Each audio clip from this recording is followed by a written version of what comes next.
आप मुझे गिरफ्तार कर लो, मोदी जी मेरे को गोली मार दो, केजरीवाल मर जाएगा, लेकिन आपके नींद के अंदर भी आपको मेरी आवाज सुनाई देगी, आपके कानों में मेरी आवाज गूंजेगी। पूरे देश में रोज यही नौटंकी चल रही है। कभी इस राज्य में जाके कहते हैं कि यहाँ का मुख्यमंत्री चोर है, कभी उस राज्य में जाके कहते हैं यहाँ के नेता चोर हैं। 2 दिन में वो नेता भारतीय जनता पार्टी में चले जाते हैं और मोदी जी उनको कोई मंत्री बना देते। आप अगर लड़कियों को छेड़ के आते हो, आपका बेटा अगर लड़कियों के साथ गलत काम करके आ जाए, इनकी पार्टी में चले जाओ, पूरा संरक्षण मिलेगा। आज इन्होंने क्या सिस्टम बना रखा है? इनका सिस्टम ये नहीं है कि भ्रष्टाचारियों को पकड़ना है, ये चुन चुन के देखते हैं कौन प्रधानमंत्री जी के खिलाफ बोल रहा है। लिस्ट बना लेते हैं, जो जो प्रधानमंत्री के खिलाफ बोलता है उसके खिलाफ कुछ ढूंढो, फिर सीबीआई को फोन जाता है इसके संजय सिंह के खिलाफ ढूंढो। संजय सिंह का क्या कसूर था? संजय सिंह का कसूर था कि संजय सिंह ने संसद के अंदर प्रधानमंत्री जी के खिलाफ आवाज उठाई थी। भ्रष्टाचारी वो नहीं है जिसको ईडी ने पकड़ के जेल में डाल दिया। भ्रष्टाचारी वो है जो ईडी के डर से बीजेपी में चला गया कि अगर कोई एक दोस्त देश चला रहा है तो ये स्थिति बड़ी खतरनाक है। ये लोग कह रहे हैं हम केजरीवाल को गिरफ्तार करेंगे। मैं उनको कहना चाहता हूं, मेरे को तो गिरफ्तार कर लोगे, मेरी आवाज को कैसे दबाओगे, मेरी आवाज को कैसे रोकोगे? तो हमारे देश के अंदर कुछ लोग हैं जिनको अंधभक्त कहा जाता है कि नहीं है? उनसे उलझना मत।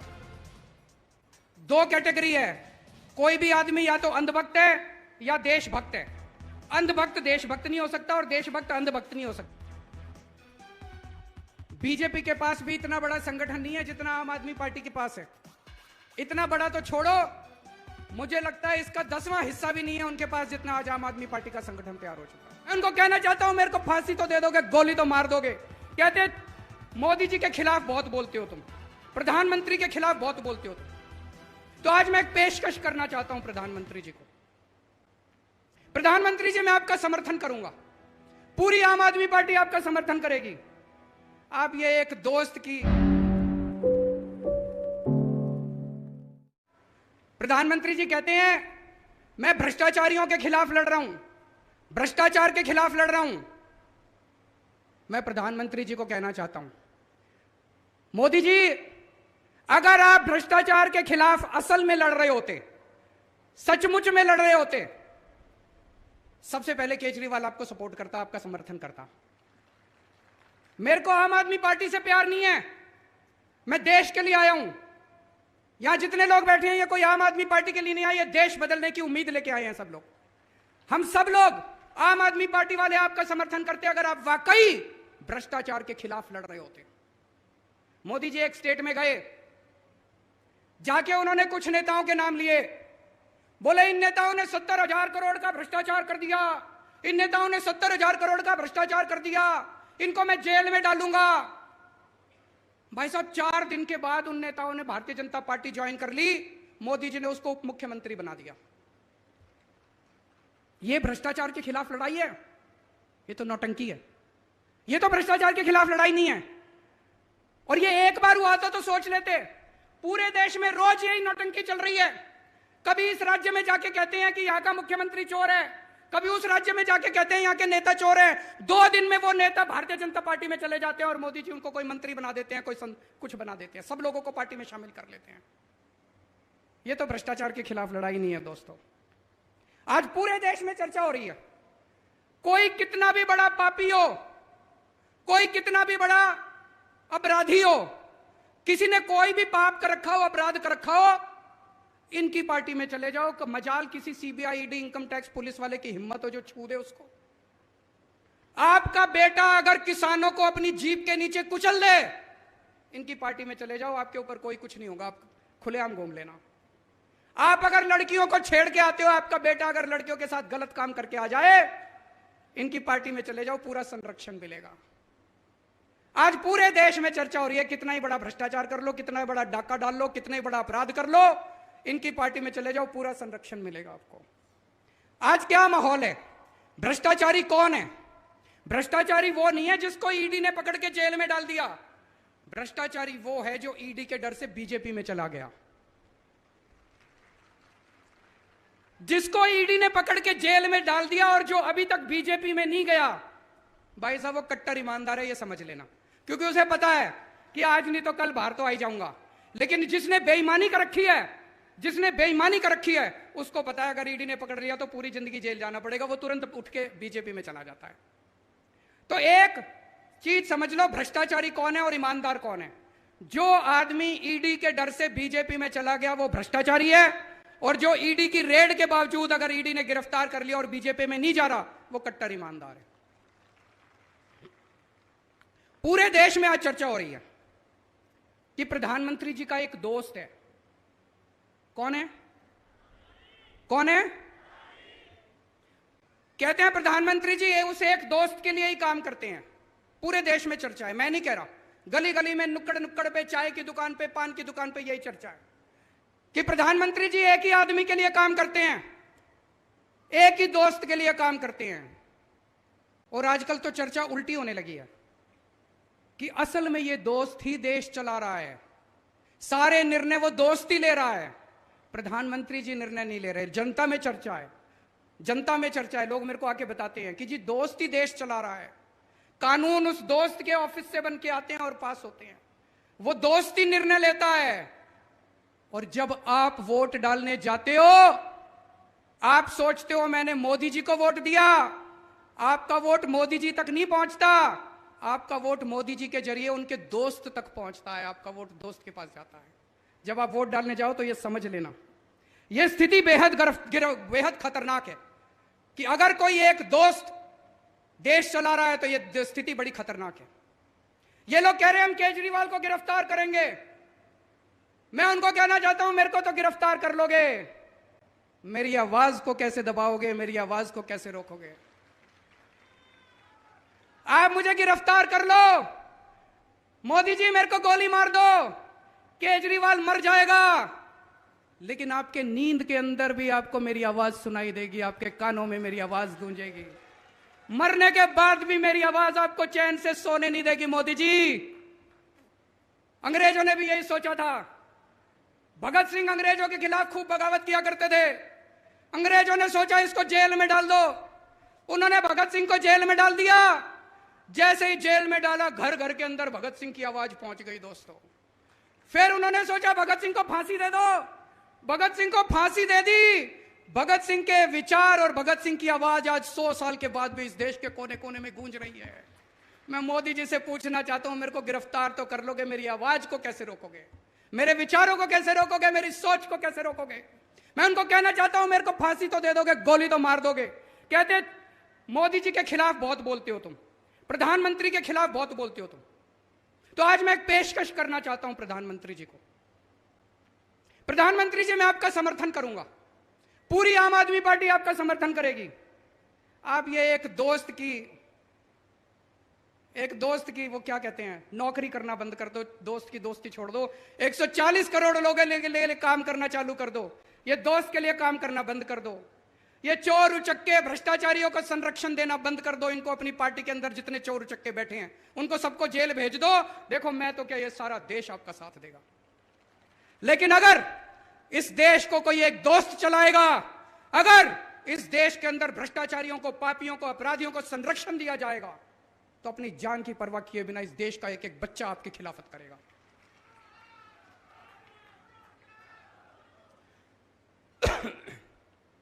आज इन्होंने क्या सिस्टम बना रखा है? इनका सिस्टम यह नहीं है कि भ्रष्टाचारियों को पकड़ना है, ये चुन चुन के देखते हैं कौन प्रधानमंत्री जी के खिलाफ बोल रहा है, लिस्ट बना लेते हैं।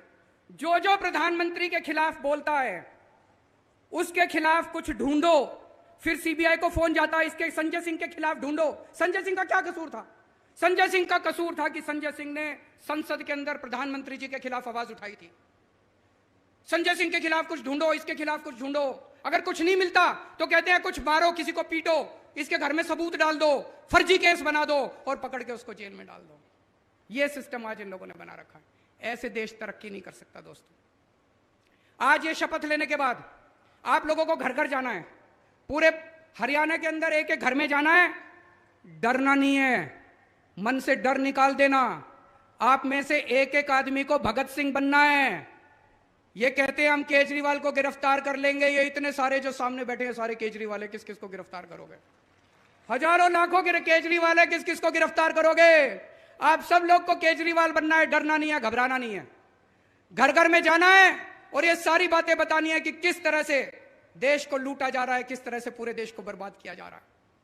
जब आप किसी के घर में जाओगे, उनसे बात करोगे, तो हमारे देश के अंदर कुछ लोग हैं जिनको अंधभक्त कहा जाता है कि नहीं है? उनसे उलझना मत। दो कैटेगरी है, कोई भी आदमी या तो अंधभक्त है या देशभक्त है। अंधभक्त देशभक्त नहीं हो सकता और देशभक्त अंधभक्त नहीं हो सकता। अंधभक्तों से उलझना मत, वो टाइम खराब करते हैं, उन्होंने बदलना नहीं है, उनको देश से कोई लेना देना नहीं है, उनको भारत माता से कोई लेना देना नहीं है। कोई अगर ज्यादा उलझने की कोशिश करे, उनको नमस्कार करके आगे बढ़ जाना। देशभक्तों से बात करना बस। देशभक्त आपकी बात सुनेंगे, वो देश की तरक्की चाहते हैं, भारत की तरक्की चाहते हैं, भारत माता की तरक्की चाहते हैं। घर घर के अंदर जाना। आज सबसे बड़ी देशभक्ति का काम है केंद्र के अंदर बैठी भ्रष्ट भाजपा सरकार को हराना। जितने देश के अंदर देशभक्त है, सबको इकट्ठे होकर एक ही काम करना चाहिए, किसी भी तरह इस सरकार को हराना है। और जितनी युवा शक्ति है, सभी युवाओं को मैं कहना चाहता हूं कि आने वाला भारत, उसकी जिम्मेदारी आपको उठानी है और आपका भविष्य दांव पे लगा हुआ है। सभी युवाओं को मैं आज अपील करना चाहता हूं कि ज्यादा से ज्यादा संख्या में आम आदमी पार्टी के साथ जुड़े, इस देशभक्त पार्टी के साथ जुड़े, कट्टर ईमानदार पार्टी के साथ जुड़े। चूंकि आज इतने सारे आम आदमी पार्टी के कार्यकर्ता आए हुए हैं, इतने सारे पदाधिकारी आए हुए हैं, मैं एक चीज और कहना चाहता हूं। आम आदमी पार्टी की विचारधारा 3 स्तंभों पे खड़ी है। 3 स्तंभ है हमारे। आम आदमी पार्टी में आके आपको केजरीवाल की भक्ति नहीं करनी, आपको किसी नेता की भक्ति नहीं करनी। हमारी पहला स्तंभ है, हमारी पहली विचारधारा है कट्टर देशभक्ति। कट्टर देशभक्ति। आपको भारत माता के लिए अपना तन मन धन परिवार, पहले फर्स्ट नेशन फर्स्ट, पहले देश, आपको उसके लिए तन मन धन कुर्बान करने के लिए तैयार रहना अगर जरूरत पड़े तो। दूसरी विचारधारा है कट्टर ईमानदारी। बेईमानी को हम गद्दारी का दर्जा देते हैं। अगर कोई बेईमानी करता है समाज के साथ, देश के साथ, कोई भी बेईमानी करता है, वो इसका मतलब देश के साथ गद्दारी कर रहा है। आपको ईमानदारी से रहना है। और तीसरा है इंसानियत। चाहे कोई किसी जात का हो, चाहे कोई किसी धर्म का हो, जरूरत पड़ने पे सबको एक दूसरे की मदद करनी है, किसी का दिल नहीं दुखाना। कोई बीमार हो, कोई कैसा भी हो, सबकी मदद करनी है, चाहे किसी जात का हो, किसी धर्म का हो, चाहे कोई हो, सबकी मदद करनी है एक दूसरे की। ये 3 विचारधाराएं हैं आम आदमी पार्टी की। इसको सब लोग साथ लेके जाना। पूरे देश के अंदर अभी एक तरह से कीचड़ फैला हुआ है जिसमें इनका ये कमल खिला हुआ है। इस कीचड़ की सफाई कैसे करोगे? झाड़ू से। इस कीचड़ की सफाई जिस दिन कर दी, कमल अपने आप खिलना बंद हो जाएगा। इसमें 6237 गांव और 1617 वार्ड, लगभग 7800 यूनिट हो गए। हर गांव और हर वार्ड से आज एक एक पदाधिकारी आया है। तो आप सोच सकते हो, आम आदमी पार्टी का संगठन हरियाणा के हर गांव में पहुंच चुका है और हर वार्ड में पहुंच चुका है। केवल यही नहीं, हर गांव में और हर वार्ड में 20-20 लोगों की कमेटी बन चुकी है। अगले 1 महीने के अंदर इन सारी कमेटियों की ट्रेनिंग होगी।